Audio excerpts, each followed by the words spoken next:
Can a man love two women at the same time? Yes or no? Because the men watching this are going to say one thing, and the women will say the complete opposite. But science is about to prove both of you wrong. Are you ready? Here it goes.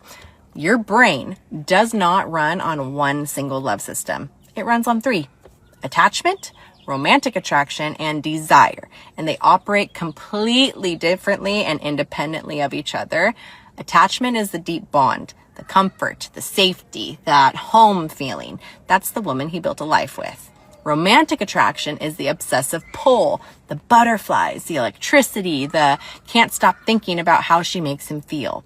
And desire is purely physical, triggered by novelty, by chemistry, by the unknown, that tension.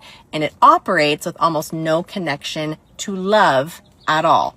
Three separate systems, all capable of pointing in different directions simultaneously, which means a man can feel genuine attachment to one woman, a genuine romantic pull toward another, and all of that at the same time. And this is not new. Kings had wives and companions throughout all of human history. This tension between love and commitment has existed since the beginning of civilization. So yes, the answer is yes. A man can love two women at the same time. But love is a feeling. Commitment is a choice. The question is, are you a man driven by character or a man driven by feelings? Only you decide. So drop your answer in the comments. Were you right? Do you know the difference between how a man manipulates and how a woman manipulates? Because they don't do it the same way. Let me explain. Men use force, control, anger, fear. It's loud, it's external. You can see it and you can call it for what it is. Women, on the other hand, we use feelings, guilt, silence, pulling away, hot and cold. It's quiet. Very opposite of a man.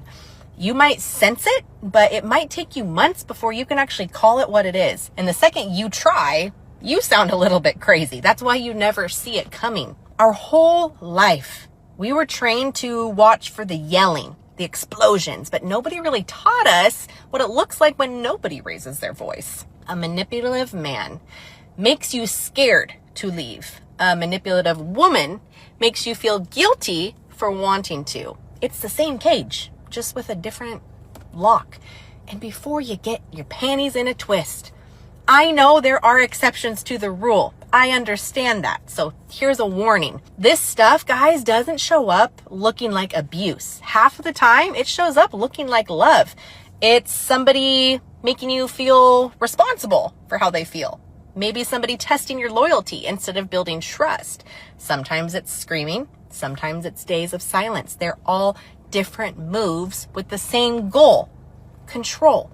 So why did you stay for so long? Because it's extremely hard to walk away from something that you've been convinced is your fault. There are 4 types of men in today's society. 3 of them are pretty much everywhere. And to me, the 4th is nearly extinct. Number 1, the pleaser. Your classic nice guy. Asks permission to have an opinion. Ask him where he wants to eat, and he'll probably say something like, wherever you want, because somewhere along the way, maybe you decided that your voice wasn't worth using. Maybe you say you're being easygoing, but in reality, it's a sign of weakness. Number 2, the hardened man.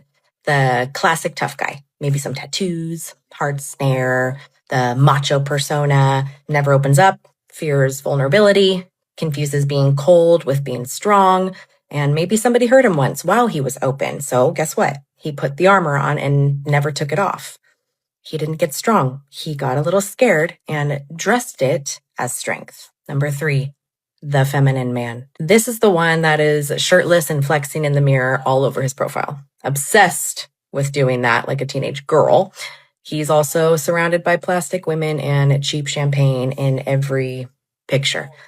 Extremely soft, always fishing for validation. Look at me, look at my physique, look at my girls. He is terrified of being left. He trades his masculinity for belonging. Then there's the 4th, the masculine man. His strength comes from within. Soft with people that he loves, hard with anybody who tests him. He leads, he's decisive, he doesn't need validation, and the first 3 are still living from their wounds. Only the 4th has healed and started living with his actual purpose. Heal yourself, guys. Every time I make a post explaining how women respond to masculine strength, leadership, confidence, presence, and emotional stability, you men lose it. You completely lose it. And that is a problem. Instead of listening and maybe asking, you know what can I learn from this? Instead of trying to better understand female psychology, you immediately become defensive. You point the finger at women and you argue with something that I never said. I never said that women don't have flaws. I never said that women shouldn't take accountability. I never said that everything is a man's fault. You inserted that yourself. Why? Because insecurity does not want to hear information. It only wants to hear criticism. A secure man hears feedback and asks himself, what can I use this to improve? An insecure man hears the exact same message and immediately starts defending himself. That is not strength at all. That is being extremely emotional and weak. And here's what so many of you fail to understand. Women and men are so different. We process attraction differently. We respond differently. If I tell you that women naturally respond to strength, confidence, emotional regulation, leadership, decisiveness, I'm sorry, but that is not an opinion.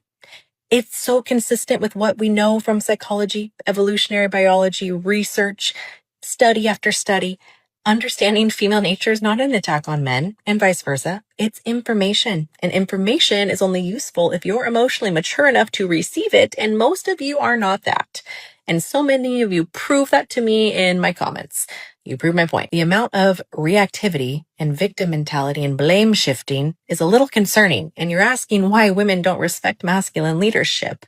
Well, you're responding with emotional tantrums the second somebody challenges your perspective. Don't you see the contradiction? I mean, like, honestly, do you? Strength doesn't need to defend itself. Strength stays curious. Strength listens. Strength evaluates. Strength adapts. Weakness gets offended. Weakness argues with reality. Weakness blames everybody else. If hearing that women are attracted to strength makes you angry, ask yourself why, because confident men don't feel threatened by that message at all. Only insecure men do. And if this many men are reacting this way, then my work is clearly far from finished.